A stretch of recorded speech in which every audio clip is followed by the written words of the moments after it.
Isso. Se vocês quiserem desligar os vídeos, pode desligar, fique à vontade, tá? Isso.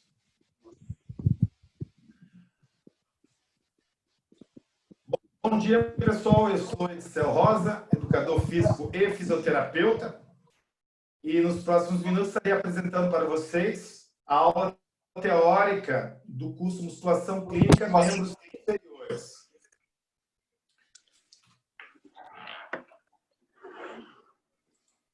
Para falar sobre membros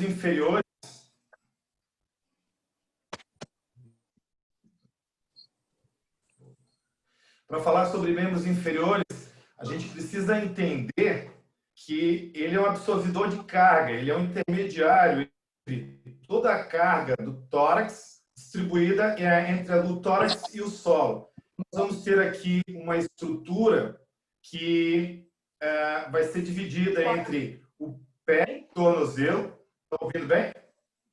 Vai ser dividida entre o pé e tornozelo, o joelho e o quadril.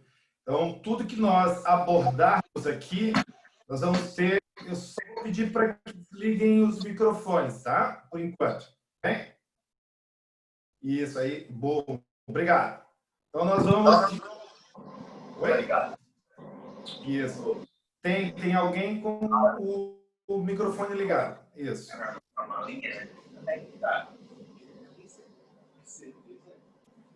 Ok. A Natália desligou, né? O Jackson.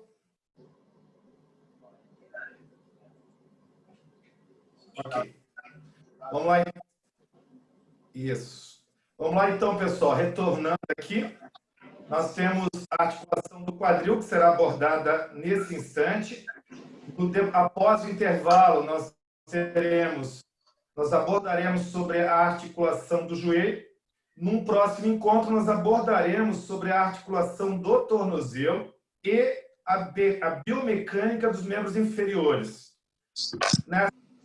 Nessa aula para o quadril e joelho, nesse primeiro momento, nós vamos abordar a osteologia, ou seja, o estudo das estruturas ósseas, a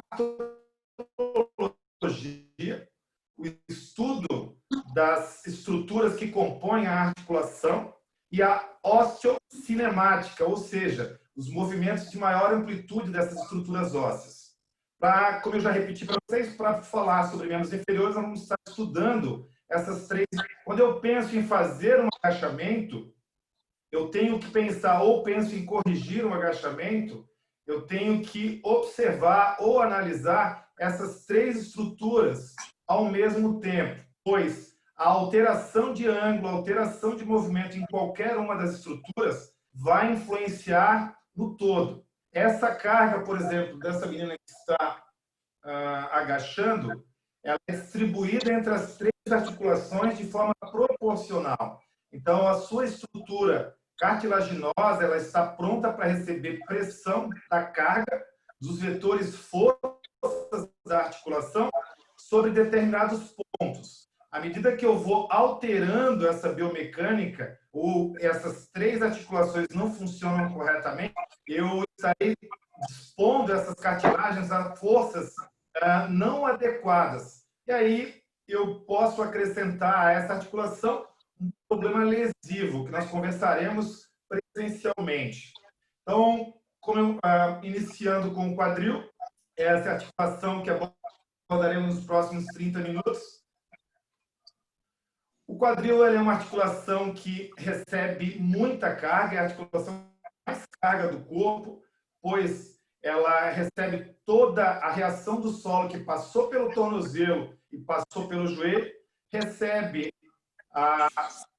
toda a carga dos membros superiores do tórax e, ao mesmo tempo, essa articulação ela precisa ser móvel. Então, ela passa por uma dificuldade grande, ou seja, tentar conseguir equilibrar a estabilidade com a mobilidade. Então, a gente consegue perceber que toda a carga depositada sobre a pelve passa pelo quadril. E toda a reação do solo também passa pelo quadril. Se você for fazer um estudo anatômico, você vai perceber que as trabéculas, as linhas de força óssea, elas estão voltadas para esse posicionamento. Então, quando eu começo a agachar de forma errada, começo... Isso. Opa. Vou só adicionar aqui. Isso. Ok. Bem-vindo. Só peço para desligar o microfone, ok? Beleza. Então, vamos lá. Quando essa carga que passa que desce pelo tórax ou que sobe pelos membros inferiores pela reação do solo, ela tem uma convergência ou ela coincide com o quadril. Então, essa articulação, sem dúvida nenhuma, é a articulação que recebe uma maior sobrecarga. Então, se nós olharmos essa articulação de perfil, nós percebemos que ela é uma catraca, onde eu posso fazer a pelve girar em torno do eixo da cabeça do fêmur, ou eu posso fazer o fêmur girar dentro da pelve, ou dentro do ilíaco. Então, aqui nessa outra, você percebe esse encaixe do ilíaco ou da pelve com o fêmur. A cada figura que eu estiver mostrando para vocês, eu quero que vocês observem detalhes anatômicos que parecem complicados, mas vão ajudar muito no entendimento e não são tão difíceis. E é um número muito reduzido. Por exemplo, ó, nós estamos falando de uma articulação que se relaciona ilíaco com o fêmur. Então, eu tenho um contato de um soquete aqui com uma bola. Então, se nós olharmos essa outra imagem aqui, a gente consegue ver melhor anatomicamente com mais detalhes. Então, eu percebo nessa estrutura do fêmur que é apontado para cima e para dentro. E eu percebo que o acetábulo, que é esse soquete, ou essa conexão que vai formar a articulação do quadril, eu percebo que ele é voltado para baixo e para frente. Então, isso já me dá aí uma noção importante de como essa articulação pode se mover ou de como eu posso corrigir esses movimentos. Então, a articulação do quadril, ou também conhecida como articulação femoroacetabular, ou articulação coxo-femoral, são termos muito utilizados. Ela inclui aí a pelve mais o fêmur, ou o contato direto entre a cabeça do fêmur, que é esférica, com o acetábulo, que é raso. Essa conexão é a conexão, se nós fizermos um paralelo com a articulação do ombro, é uma conexão bem profunda, onde o encaixe é maior.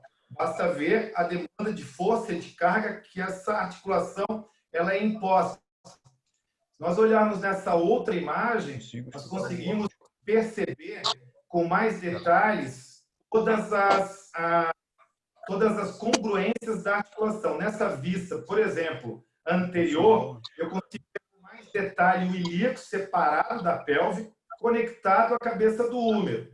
Então, essa articulação já dá para perceber na sua estrutura que ela vai ter uma limitação óssea. Então, a articulação é um soquete, ela é profunda, ela tem aqui uma estrutura que pode entrar em contato com o fêmur. Qualquer alteração na cabeça do fêmur ou no colo do fêmur pode diminuir a amplitude de movimento. Se olhar nessa vista aqui posterior, eu também observo esses detalhes, que posteriormente é uma articulação muito mais fechada. Então, observe os detalhes. Anteriormente, eu tenho uma descobertura da articulação femoroacetabular. Posteriormente, eu tenho mais fechamento. Então, eu gostaria que você guardasse essa informação. A articulação femoroacetabular, por receber tanta carga, por ter uma demanda tão grande, ela precisa ter uma estrutura que condiz com toda a sua capacidade. Então, ela tem uma estrutura muscular intensa. Se nós observarmos nessa imagem, num corte transversal, olhando por cima, nós percebemos a cavidade aqui do acetábulo e a circunferência da cabeça do fêmur. E observe a musculatura ao redor dessa articulação, sustentar o controle. Então, isso já nos dá... Isso, acho que eu tenho alguém ligado.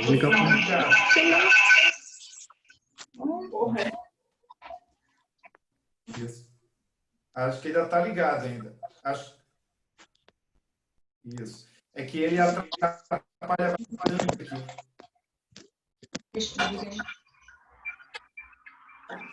É um botãozinho que tem ali do lado, marcando o microfone. É só dar um cliquezinho assim. Retornando, tá? Então, nós temos aqui esse corte transversal e eu tenho aqui a estrutura do acetábulo com a cabeça do fêmur, a circunferência. E observe a quantidade de músculos. Então, aqui já dá uma dica clínica ou dica diagnóstica das lesões dessa região. Então, eu sei que a atrofia ou desequilíbrio muscular dessa articulação vai gerar lesões ou problemas biomecânicos. E o tratamento ele passa por aí. Um bom condicionamento adequado dessa musculatura pode retomar essa condição ideal. Se eu olhar num outro plano, um plano frontal, num corte frontal, eu percebo aqui também, olhando o acetábulo e a cabeça do fêmur, eu percebo a estrutura muscular, a grande quantidade de músculos envolto para conseguir sustentar essa articulação. Então, basta ver que quando eu fico apoiado sobre uma perna só, toda essa musculatura aqui, ela precisa manter essa articulação de forma estável ao ponto da pelve não cair. Então, já estou dando aqui mais uma dica importante do que veremos na prática. E com mais detalhes você vai entender logo à frente. Falamos sobre bem geral sobre essa articulação, agora a gente vai entender um pouquinho mais detalhado. A gente vai entrar um pouquinho na pelve. Aqui temos características importantíssimas a serem observadas, porque ela tem inúmeras ligações musculares. Nós temos aqui a espinha ilíaca antero-superior, que é um marco importante de avaliação da pelve. Aqui nós temos a espinha ilíaca antero-inferior, que é um marco importante também. Não estava? Não? Não? Poxa, acho que tem alguém com o microfone ligado, está atrapalhando bastante.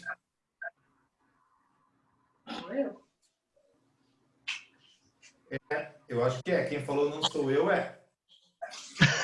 Vamos saber quem está com o microfone desligado. Tá, isso.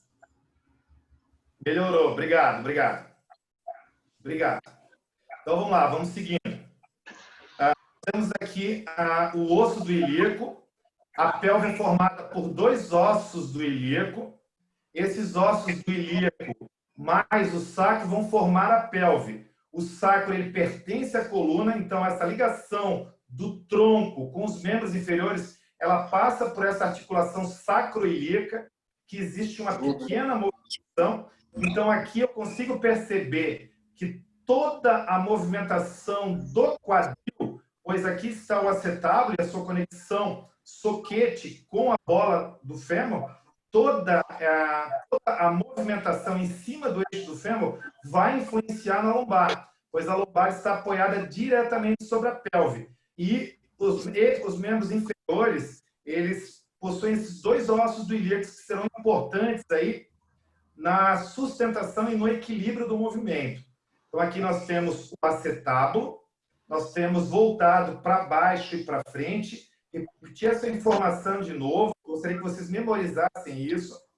E toda essa estrutura da pelve ela dá espaço para inserções, para a origem muscular de vários músculos dos membros inferiores. Por exemplo, aqui embaixo vai se inserir os músculos dos tibiais, aqui na frente os músculos dos adutores, aqui nessa região músculos longos, por exemplo, aqui reto femoral, aqui tensor da face lata, aqui dentro vai o ilho psoas e vários músculos que faremos numa próxima aula. Então, a gente saiu do geral, entramos na pelve, agora a gente está indo da pelve apenas para o ilíaco. Depois nós vamos para o fêmur e assim a gente vai seguindo. Bom, então, para falar sobre o ilíaco, eu posso lembrar que antigamente ele se chamava osso inanimato ou inonimato, porque era um osso que não tinha nome, pois ele é um somatório de 3 ossos que vamos ver mais à frente. Então, a gente consegue perceber aqui que tem essa conexão com a lombar e essa conexão com o fêmur. Isso faz um eixo aqui de rotação muito propício à rotação anterior, muito propício à rotação posterior. O ilíaco, quando olhamos com mais detalhes ainda, a gente consegue ver e perceber as suas estruturas ósseas que vão se formar e o acetábulo é formado principalmente localmente por essas 3 conexões. Então, eu tenho do ilíaco, que é o nome do osso, eu tenho o ilho, que é essa parte superior, eu tenho os isquios, que é a parte posterior, e tenho o pubis, que é essa parte anterior. A conexão dos 3 vai me formar o acetábulo.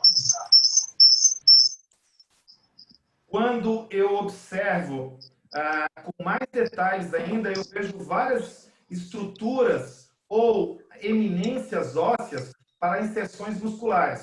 Por exemplo, eu percebo aqui uma passagem para a nervação ciática, que vai entre a espinha ilíaca posterior inferior e aqui a espinha isquiática. Aqui eu tenho os isquios, onde sentamos.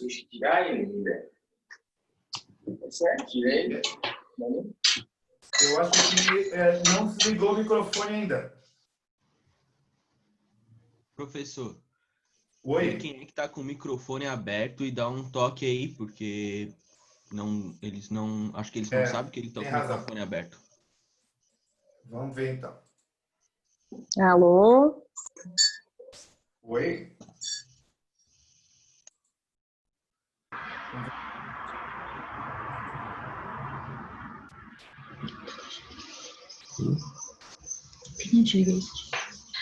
Você precisa falar, né?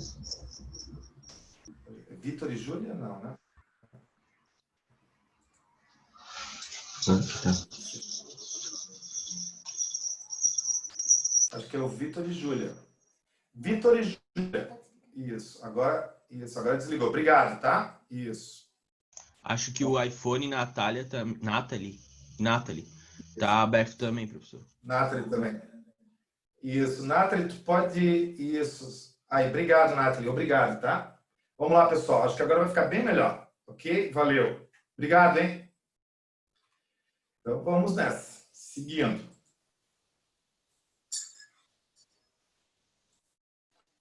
Bom, falando dos isquios, quando observamos com mais detalhes, a gente percebe que tem estruturas onde eminências que vão dar origem para estruturas musculares que seguem pelos membros inferiores. Então, olhando bem o ilíaco aqui, a gente percebe a sua cavidade. Essa cavidade ela é bem profunda, voltada para baixo e para frente, formada por 3 estruturas ósseas, o ilho, os isquios, que são posteriores, e o pubis.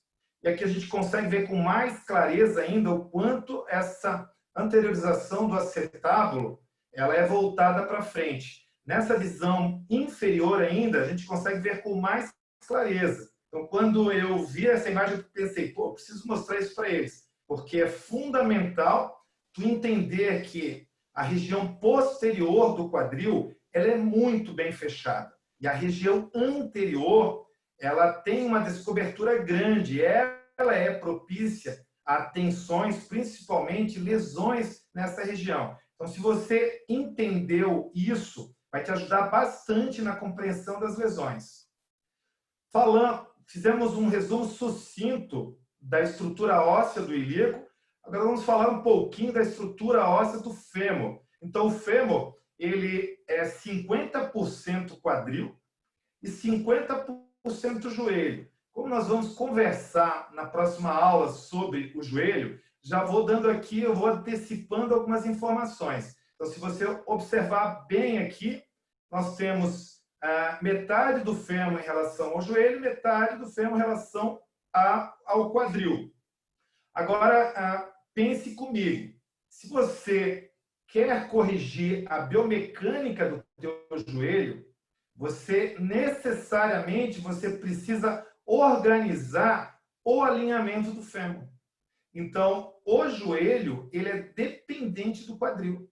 O quadril, ele é dependente do joelho, pois essa estrutura do quadril, para que ela funcione ali de forma alinhada ou na biomecânica correta, também precisa de uma boa organização do fêmur, do fêmur distal, que vai formar aí 50% do joelho, pois os outros 50% é formado pela tíbia e o fêmur proximal, lá no quadril, 50% é formado pelo ilíaco. Então, o fêmur, ele é o osso-chave aí para as lesões ou para as correções biomecânicas do quadril e do joelho.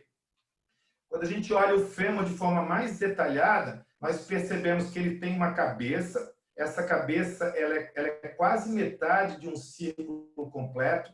Ela tem um colo relativamente curto e dois trocânteres, que são inserções para grandes músculos, como esse trocânter, o trocânter maior e o trocânter menor. Então, nós seguimos com a diáfise e distalmente, a gente vai falar bem sobre essa região aqui depois do intervalo. Vamos falar sobre o fêmur distal, que representa aí 50% da estrutura do joelho. Quando a gente entra um pouquinho com mais detalhes dentro da cabeça do fêmur, para tentar entender como ela funciona, a gente percebe aqui que ela possui uma vasta cartilagem, uma cartilagem grande mesmo, onde o contato maior com o acetábulo é essa região superior. Essa cartilagem, ela facilita o deslizamento do fêmur dentro do acetábulo. Então, a gente observa também nessa vista, no corte transversal, vista superior aqui, que o colo anatômico que direciona essa cabeça do fêmur. Então, esse colo anatômico, ele direciona essa cabeça do fêmur para cima. A gente vai ver também que ele direciona ela para frente. A gente vai ver que ela direciona ela para frente. E aqui você consegue observar, nessa visão anterior, você consegue visualizar melhor o trocânter menor, a inserção dos músculos ilho e psoas. E aqui o trocânter maior, também a inserção de vários músculos da pelve. Olhando ainda mais profundamente o fêmur, a gente vê as características da cabeça, do pescoço, essa linha intertrocantérica, ou seja, essa linha que divide aqui o trocânter maior do trocânter menor, que é a inserção da cápsula, isso é importante saber também, e as origens musculares. Então, a gente olha aqui nessa visão posterior do fêmur, uma estrutura muito importante, e alguns professores desconhecem isso, aqui a linha áspera, que também dá origem para vários músculos. Por exemplo, os músculos vasto lateral e vasto medial têm a sua origem atrás do fêmur, bem nessa linha áspera aqui. Essas linhas também são pontos de inserção para vários músculos adutores. E aqui a gente vê a forma anatômica mesmo. Então, eu gostaria que vocês observassem bem a linha áspera, tanto a linha áspera medial como a linha áspera medial como a linha áspera lateral, e os detalhes que acabamos de informar. Bom, então, o que é importante a gente saber nesse momento agora, né? O que vai fazer diferença para a gente? Então, você precisa saber, isso tem que decorar, tem que memorizar, que o acetábulo, ele é para fora, para baixo e para frente. O acetábulo, que pertence ao ilíaco, formado pelos 3 ossos que compõem o ilíaco, que é o soquete da articulação, ele é voltado para fora, para baixo e para frente, ok? Bom, o que mais precisamos saber ainda? Que o fêmur, isso é um resumo do que a gente acabou de ver, que o fêmur, ele é voltado para dentro, voltado para cima e para frente. E quem direciona isso é o colo anatômico. Então, a gente consegue perceber aqui que a cabeça do fêmur, que é o contato da articulação do quadril, ela é exposta. Então, eu tenho uma exposição aqui. Então, eu tenho uma descoberturamente. Isso me diz que se esse é o funcionamento correto e fisiológico da articulação, para que exerçamos todas as amplitudes de movimento, seja flexão, extensão, adução, abdução e rotações. Se eu tiver qualquer alteração morfológica onde eu aumento a cobertura, ou seja, esse acetábulo ele vai ficar maior por algum motivo, eu vou ter limitação de movimento. Se por acaso eu tenho qualquer alteração morfológica na estrutura da cabeça do fêmur ou do colo, que toda essa estrutura que vai se movimentar dentro do soquete, eu também vou ter limitação de movimento. Ou seja, se eu tiver uma cobertura ou se eu tiver um calo ósseo aqui, eu vou ter dificuldade de realizar os movimentos. E posso aí ter a famosa síndrome do impacto. Bom, falando ainda da articulação fêmur-acetabular, ou quadril, ou coxo femoral, a gente vai ver agora num plano transversal essa descobertura. Então, aqui você percebe informações muito importantes. Além de tudo que nós já conversamos, eu gostaria que você visualizasse essa região que está mais clara aqui, ó, mais no fundo da imagem. Então, aqui nós temos a cabeça do fêmur, aqui nós temos o colo, aqui nós temos o trocânter, a parte mais proximal do fêmur, aqui nós temos o acetábulo, aqui nós já entendemos a descobertura do fêmur, e lá embaixo, aqui eu não consigo visualizar a diáfise, ou seja, o comprimento do fêmur, mas lá embaixo eu tenho os côndilos. Estão vendo aqui a patela? Então, nessa relação, se eu botar ele numa mesa, os côndilos paradinhos aqui, ó, se eu botar esse fêmur deitado numa mesa, eu vou perceber que esse colo do fêmur aqui, em relação ao côndilo distal, ou seja, a parte mais longe dele, ele tem uma torção, e essa torção ela é anterior. Aqui a gente vê com mais detalhes o acetábulo, aqui a cabeça do fêmur. Isso é importante por quê? Porque se essa anteriorização aqui, ou essa anteversão, né, que é fisiológica, e a gente vai ver isso mais à frente, se ela estiver alterada ou para trás ou para frente, isso vai influenciar no meu côndilo distal, lá embaixo no meu joelho, pode formar um joelho voltado para dentro ou um joelho voltado para fora. Então, eu posso ter lá um pé voltado para dentro ou um pé voltado para fora. Aqui eu visualizo nos meus trocânter, principalmente no trocânter maior aqui, que aqui eu consigo ver o ilipsoso, então eu sei que aqui é o trocânter menor e aqui eu tenho todos os músculos que se prendem ao trocânter maior. Eu tenho todos os músculos pélvicos trocanterianos, os músculos glúteos. Então, olha a importância dessa estrutura. Então, a gente vai falar um pouquinho daquele ângulo que eu comentei com vocês, que é o ângulo de cobertura. Então, quando eu tenho a cabeça do fêmur e eu tenho a bola soquete, eu preciso ter um bom encaixe aqui. Então, se eu tenho, e ele funciona corretamente, se eu tenho cobertura demais, eu posso limitar o movimento. Ou se eu tenho estrutura no fêmur demais, eu posso limitar o movimento. Então, essa cobertura superior, ela já é, de forma geral, padronizada. Então, a gente sabe o que é o ideal aí para a movimentação do fêmur dentro do acetábulo, ou acetábulo dentro do fêmur. Essa cobertura superior, ela é aproximadamente de 35 graus. Se eu tenho mais de 35 graus, eu tenho aí uma super cobertura. Então, eu vou ter uma limitação grande do movimento. Se eu tenho uma cobertura menor, eu vou ter aí uma descobertura. Então, eu vou estar mais susceptível às luxações.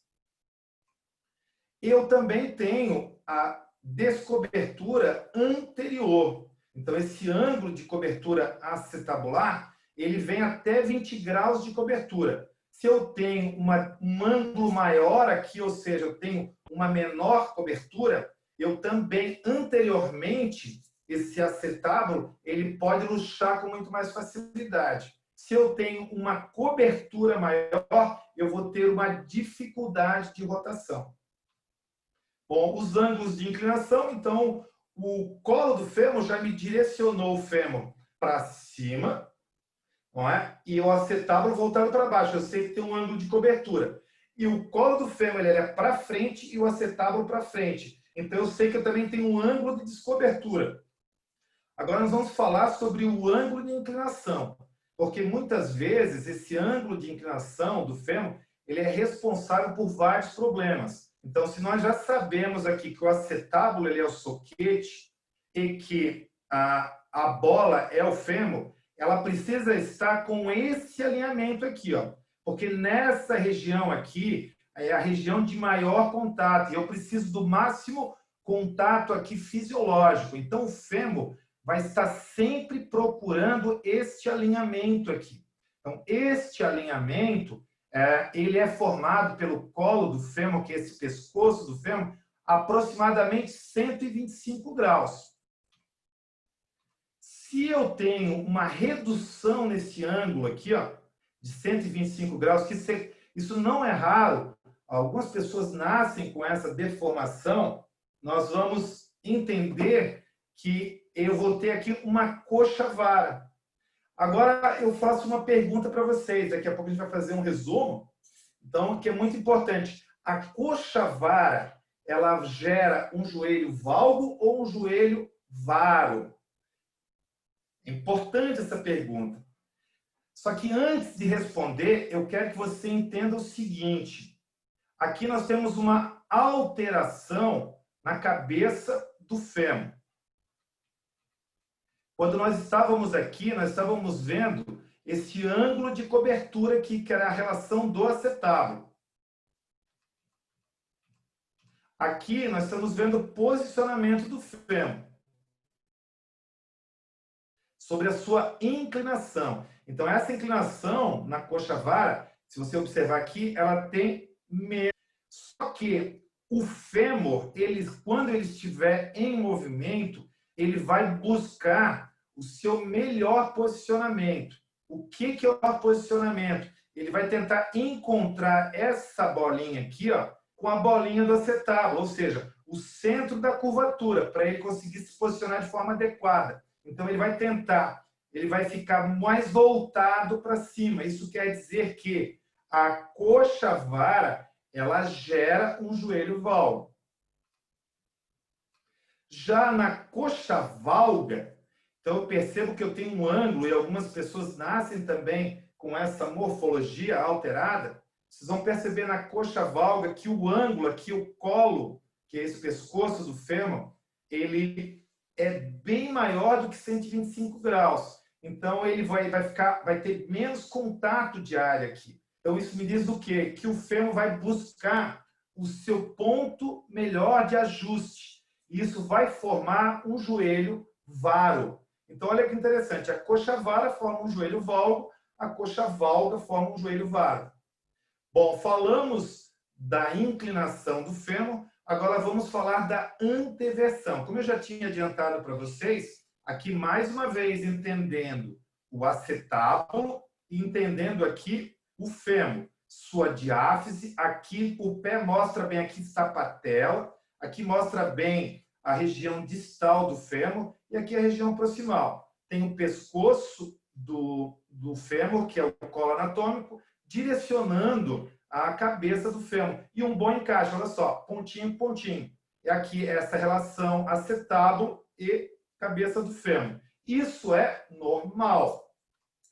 Porém, quando eu tenho uma anteversão, isso aqui já é uma anteversão, tá? Então, se eu tenho, naturalmente, eu tenho uma anteversão de 15 graus. Quando eu tenho uma alteração na anteversão, quando ela é maior, eu tenho uma anteversão excessiva. Então, fica fácil de visualizar agora. Se eu tenho uma anteversão excessiva, quando eu estiver em movimento, essa bolinha vai procurar essa bolinha. Esse centro vai procurar esse centro, que é o melhor ajuste. Então, isso vai acontecer o quê? Esse pé vai ficar voltado para dentro. Sabe aquela pessoa que anda com o pezinho voltado para dentro? Pode ser, sim, essa estrutura, essa anteversão do colo do fêmur. Aqui a gente observa o contrário.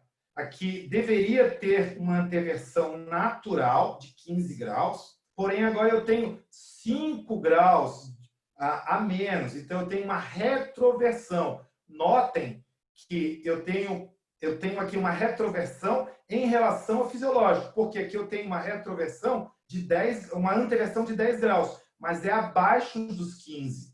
Então, o que vai acontecer com o fêmur agora? O colo do fêmur está mais para trás do que deveria, ele vai tentar encontrar essa bolinha que é o centro do acetábulo de melhor contato. Então, na retroversão do fêmur, da cabeça do fêmur, eu vou ter aquela pessoa que anda com o pezinho Charlie Chaplin, 10 para as 2, voltado para fora. Nessa figura mostra com mais clareza. Ó. Estão vendo a anteversão aqui? Bom, essa anteversão, esse ponto procurou esse. Então, isso é uma anteversão excessiva.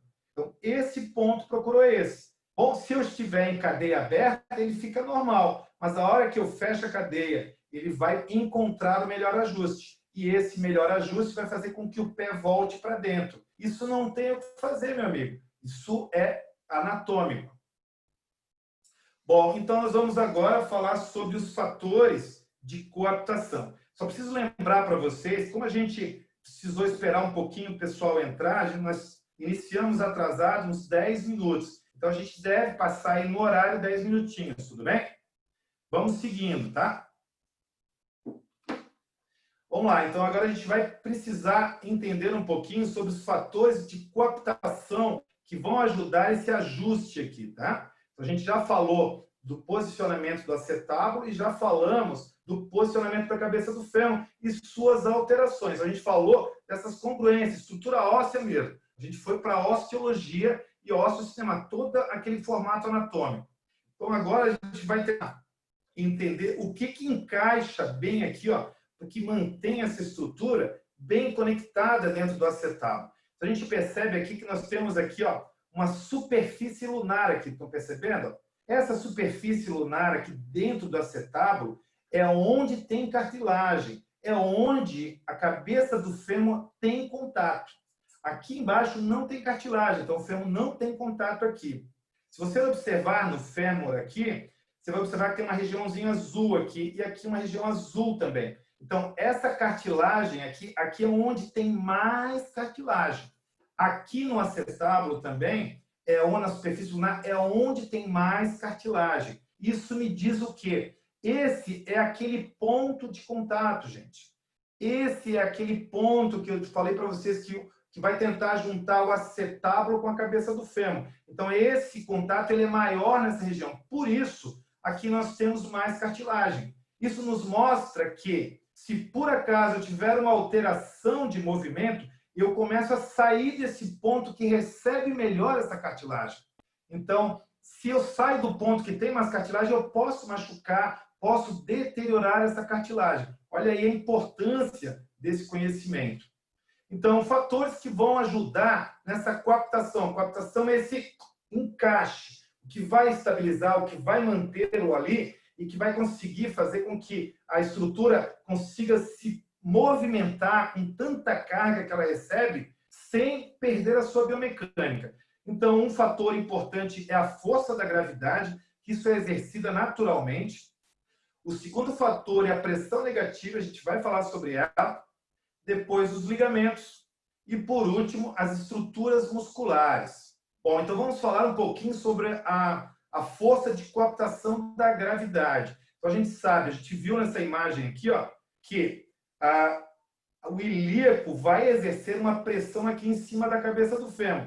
Isso já é um fator de coaptação, porque o fêmur já tem a cabeça inclinada para cima e o acetábulo para baixo. Então, qualquer carga aqui, ó, vai fazer com que aumente esse contato, beleza? Então, vamos tentar entender. Perceba quanta carga esse quadril está recebendo.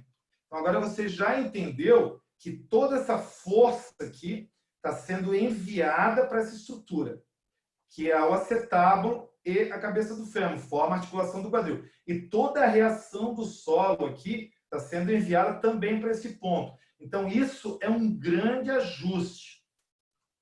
E a coaptação pela pressão negativa é a coaptação que eu tenho, que é um efeito selamento. Eu tenho um vácuo dentro dessa cápsula, dentro dessa articulação. Esse vácuo impede que ela se desloque ou que ela saia. Só para vocês terem uma ideia disso, se eu tenho aqui várias estruturas que vão formar esse selamento, eu tenho, por exemplo, a cápsula, que a gente vai falar um pouquinho para frente, a cápsula fibrosa.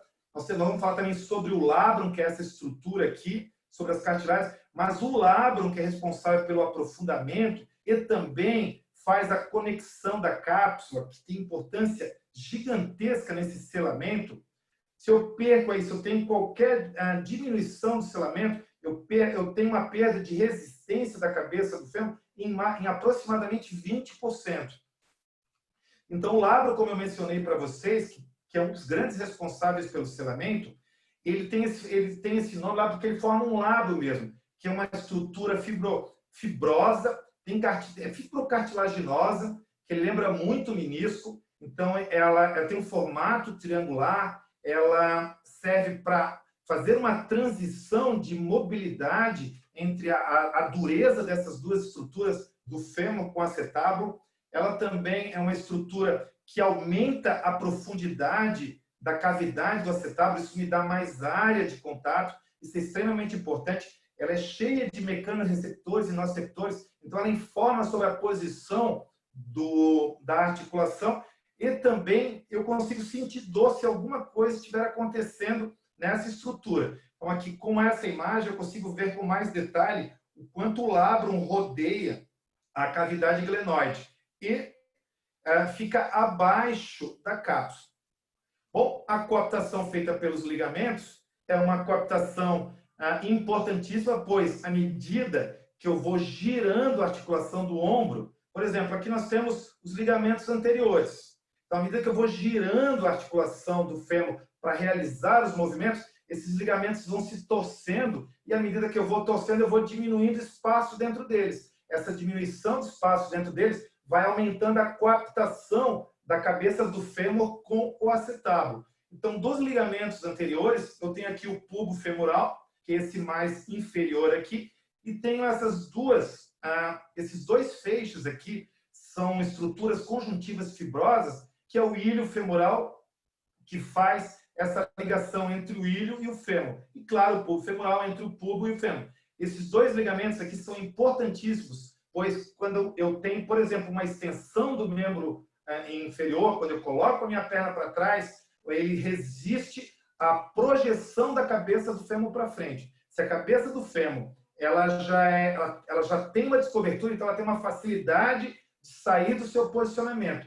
E essas estruturas, elas ajudam na contenção. Como também ajudam na contenção quando eu faço a abdução. Então fica fácil de ver. Se eu tenho a torção que vai formar uma compressão, eu tenho ele vai me ajudar na limitação da extensão e da abdução. Já o ligamento posterior, que é o isquiofemoral, ele faz um efeito contrário. Então, ele vai impedir aqui, ou vai tentar diminuir a flexão e a adução. Bom, aqui uma vista, mas aqui foi sacado uma parte do ilho psoas, e a gente consegue observar aqui, com essa descobertura agora, com mais detalhes, esse ligamento ilho-femoral e isquiofemoral. Bom, aqui a gente consegue, isquiofemoral está atrás, ilho-femoral e pubo-femoral. Então, aqui são os ligamentos que vão ajudar na estabilização anterior da articulação glenohumeral. E aqui eu tenho uma visão posterior do ligamento isquiofemoral. Claro que, sem dúvida nenhuma, esses ligamentos aqui são muito mais importantes, pois a descobertura aqui é muito maior. Então, aqui, a gente não vai falar sobre músculo nessa aula, mas você já percebeu aqui que um grande músculo responsável pela estabilidade anterior dessa cabeça do fêmur é o ilho. Por isso ele sofre tanta contratura, ele é tão sobrecarregado. Bom, aqui nós temos um exemplo dos ligamentos anteriores. Então, você, só por curiosidade, como o eixo do corpo ele fica para trás, nós temos uma tensão sempre grande nesse ligamento. Então, aqui deu para perceber também que o psoas vai estar sempre ativo, porque o meu centro de gravidade ele cai atrás desse eixo aqui. Ou então, por exemplo, eu posso ter uma pessoa com problemas de paralisia, ela pode se equilibrar só com os ligamentos, pois esses ligamentos impedem a extensão excessiva do quadril. Já o contrário é verdadeiro. As pessoas que ficam muito tempo sentadas, elas podem ter um encurtamento desses ligamentos, também da musculatura, é claro. Isso vai me forçar aqui essa flexão excessiva do quadril. Se eu tenho um encurtamento do ligamento, já é mais difícil de ganhar amplitude de movimento. Então, se eu tenho aqui, então os músculos não conseguem vencer esse encurtamento. Então, note que a musculatura glútea e os isquios tibiais ficam mais limitados na sua origem, acabam puxando o joelho. Então, isso me diz que aquela pessoa que normalmente tem um quadril mais flexo, que deixa o joelho mais fletido e tem uma hiperextensão lombar, ela tem uma grande tendência aqui a gente já está tentando fazer um diagnóstico de uma flexão e encurtamento desses ligamentos. E a cooptação muscular, que é a última, como a gente falou lá no início, a gente consegue entender aqui o quanto é importante essa estrutura muscular em torno da articulação. Então, aqui eu tenho todos os músculos, principalmente os músculos com vetor de força mais direcionados para o centro, que é o que a gente vai ver mais à frente. Então, olha só a quantidade de músculos que se relacionam com a articulação do quadril, diretamente e indiretamente. São músculos que vão desde a pelve até o joelho e músculos que são ligados diretamente na articulação do quadril. Então, essa musculatura, todos esses músculos, de alguma forma, vão influenciar o quadril. Mas observem também, já adiantando um pouquinho, se eles possuem essa relação com o quadril, observe também quantos músculos saem lá do quadril ou acima do quadril e vão até o joelho. Então, adianto para vocês, não dá para pensar no joelho sem pensar no quadril. Não dá para pensar no quadril sem pensar no joelho. Aqui a gente consegue observar, principalmente essa musculatura mais profunda dos pélvicos trocanterianos, inseridos aqui no trocânter maior. Olha a sua linha de força, como tem mais atuação. Bom, aqui uma abordagem a gente vai usar muito nos exercícios, pois nas estruturas passivas, como educadores físicos ou fisioterapeutas, a gente não tem muito o que fazer nas estruturas passivas, que são estruturas ósseas, cartilagem, ligamentos, mas nas estruturas ativas, que são responsáveis aí por 80% da estabilidade da articulação, a gente consegue se mexer. A gente já viu que tem uma camada de músculos aí muito grande. Então, os músculos principais diretamente relacionados com essa articulação, que vão ajustar essa coaptação, é o glúteo médio, principalmente para evitar a queda da pelve, o glúteo máximo, importante também, a gente vai falar muito dessa musculatura nas próximas aulas, e também os músculos pélvicos, o bem conhecido aqui, piriforme, e todos os outros que acompanham. Então, assim, a gente consegue perceber o vetor força do glúteo médio e do glúteo máximo e dos músculos pélvicos trocanterianos. Então, o que a gente vai chamar esses músculos aqui de músculos do complexo póstero-lateral. Esses músculos do complexo póstero-lateral, esse nome foi dado por um fisioterapeuta brasileiro chamado Thiago Fukuda. Ele desenvolveu em 2012, 2013, ganhou o prêmio como melhor artigo da JOSP, que é um artigo, a principal revista fisioterapêutica do planeta, e aí ele lançou esse nome e, ao mesmo tempo, ele prescreveu toda uma sequência de exercícios estimulando essa musculatura. Então, essa musculatura do complexo póstero-lateral inclui aqui o glúteo médio. Esse glúteo médio ele é sobreposto pelo glúteo máximo. E aqui nós temos os músculos pélvico-trocanterianos, observando que eles são principalmente rotadores laterais e bons coaptadores. E aqui eu tenho a articulação do quadril com a cabeça do fêmur mais o acetábulo, e aí eu tenho a força de direcionamento. Bom, falando um pouquinho dos movimentos do quadril, quase encerrando essa aula, nós temos a gente precisa entender, a gente já falou sobre a musculatura, na verdade, a gente deu a entender sobre a musculatura, a gente teve uma abordagem grande sobre a articulação, seus elementos passivos e a importância dos seus elementos ativos. Agora a gente vai precisar entender de forma osteocinemática, ou seja, sem ações musculares, qual é o movimento que esse quadril executa. Então, os movimentos de flexão e extensão. Para falar de movimentos de flexão e extensão, a gente precisa entender que eu posso girar minha pelve em torno do eixo fêmur ou eu posso girar meu fêmur em torno do acetábulo pélvico. Então, aqui eu consigo ver isso de forma mais clara. Eu posso ter uma anteriorização, uma posteriorização, ou seja, eu faço a flexão da pelve ou eu faço a flexão do fêmur, ou a extensão da pelve ou a extensão do fêmur. Eu coloquei essas duas figuras para deixar bem claro para vocês. Vocês já escutaram esse termo anteversão pélvica, retroversão pélvica. Anteversão pélvica não existe. Retroversão pélvica não existe. Isso é um termo equivocado, que foi usado no passado. Aí você deve estar se perguntando assim, meu Deus, mas como? Não pode, eu estudei isso a vida inteira. Eu também aprendi assim na faculdade. A gente precisa ficar claro para vocês agora. Se você for escrever um artigo e mandar para uma revista internacional, eles vão mandar você corrigir esse termo. Pois só o Brasil fala com essa nomenclatura. Quando eu tenho, como nesse ângulo aqui, ó, uma diminuição da amplitude, ou seja, a minha pelve saindo para trás, eu tenho uma extensão do quadril. Quando a minha pelve em cima do eixo fêmur, que o eixo aqui ficou como fêmur, eu tenho uma anteriorização do quadril, ou seja, uma anteriorização da pelve. Eu tenho uma anteriorização do ilíaco, eu tenho uma flexão do quadril. Então, aqui eu tenho uma extensão do quadril, aqui eu tenho a flexão. O que é anteversão? Se você for lembrar lá do termo anatômico, anteversão é a projeção anterior da cabeça do fêmur feita pelo colo do fêmur.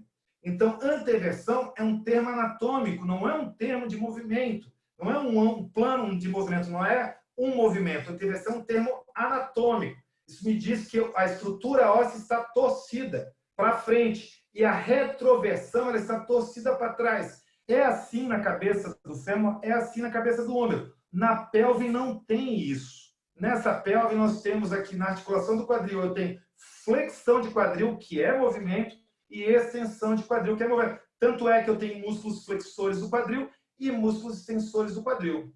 Bom, então para o movimento de flexão eu tenho aqui a flexão com a perna, com o fêmur em relação à pelve, com o joelho, claro, vocês vão ver mais em outras aulas, com o joelho flexionado eu chego a 120, 130, com o joelho estendido eu vou chegar aí no máximo a 90, devido a tensões na musculatura. Eu posso ter uma flexão da pelve sobre o fêmur, que é o que que eu estava tentando explicar para vocês. Essa flexão, o fêmur agora é o eixo e a pelve está se movimentando sobre o fêmur. E aqui eu tenho o que eu falei para vocês. Não é anteversão pélvica, é flexão do quadril, que pode chegar aqui nessa posição a 30 graus. Nos movimentos de extensão, agora sim, eu tenho a extensão do quadril, que aqui para os homens é em torno de 5 a 10, para as mulheres vai de 15 a 20 no máximo, limitados, claro, por musculaturas e ligamentos. Aqui na extensão, aqui, quando eu estou em cadeia aberta, aqui eu estou em cadeia fechada. Bom, aqui repetindo, eu tenho, não é uma retroversão do quadril, é uma extensão do quadril. Bom, só que muitas vezes a gente olha essa postura, a gente vê essa queda pélvica, a gente não consegue associar isso ao movimento de quadril. Por exemplo, aqui nesse plano, mesmo estando parado, eu tenho uma adução do quadril. E nessa outra posição, eu tenho uma abdução. Se vocês forem olhar, o que é uma adução? É uma aproximação das estruturas que formam o eixo. Então, isso é uma adução. Então, eu tenho aqui a aproximação do fêmur com o ilíaco. A abdução, eu tenho um afastamento das estruturas que estão ligadas ao eixo. Então, eu tenho um afastamento do fêmur com o ilíaco. Bom, aqui os movimentos de adução, como eu acabei de explicar, de abdução, os movimentos de abertura, aqui em cadeia aberta, afastando do eixo. E aqui o movimento em cadeia fechada, onde a pelve tem o eixo, tem o fêmur como eixo de movimento. Já no movimento de adução, em cadeia aberta, por exemplo, na marcha, quando o pé está na fase de balanço, eu tenho aqui a adução, que é em torno de 25 graus aproximadamente, A abdução é entre 30 e 40 graus. Aqui em cadeia fechada, quando a pelve cai. Note a importância dos músculos que estávamos conversando, que atuam nessa região. E os movimentos de rotação, por último, são os movimentos de rotação entre o fêmur e o acetábulo, ou seja, em cadeia aberta, onde o fêmur roda pelo acetábulo, ou em cadeia fechada, quando o fêmur roda em relação aos acetábulos. Se você for olhar nessas duas posições aqui, esse fêmur aqui está fazendo uma rotação medial em cadeia aberta e esse está fazendo uma rotação lateral em cadeia fechada, e essa perna esquerda dessa figura está fazendo em cadeia aberta. Bom, pessoal, a gente acabou passando um pouquinho do horário, tá? São 10 horas, mas é em cima daquilo que nós tínhamos combinado, como a gente atrasou um pouquinho. Então, eu queria saber de vocês, então vamos dar um intervalozinho, depois a gente volta e conversa um pouquinho. Pode ser? Alguém quer se manifestar?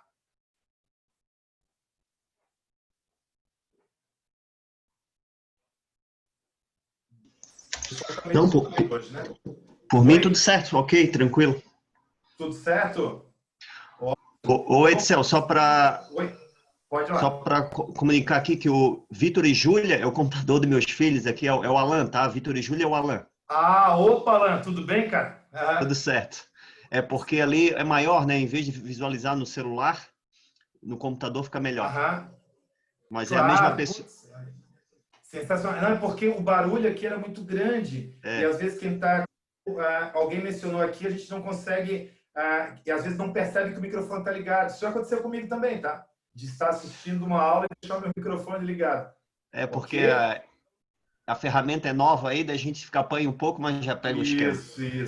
Isso. A gente teve que se adaptar. E vou dizer para vocês, esse tipo de aula também nesse curso de musculação é a primeira vez que estamos apresentando. E vou garantir para vocês, os próximos cursos vão ter esse formato, porque a gente vai conseguir atender melhor aos nossos clientes, dando muito mais carga horária de informações. Ok, show de bola. Então, 10 minutinhos de intervalo. E depois, antes de começar, eu vou abrir um pouquinho para dúvidas. E depois a gente já começa com a articulação do joelho, ok? Ok. Um abração. Nós retornamos 10h20. Não, 10h15. Tudo bem? São 10h05, é isso aí? Então, 10h15, ok? Até daqui a pouquinho.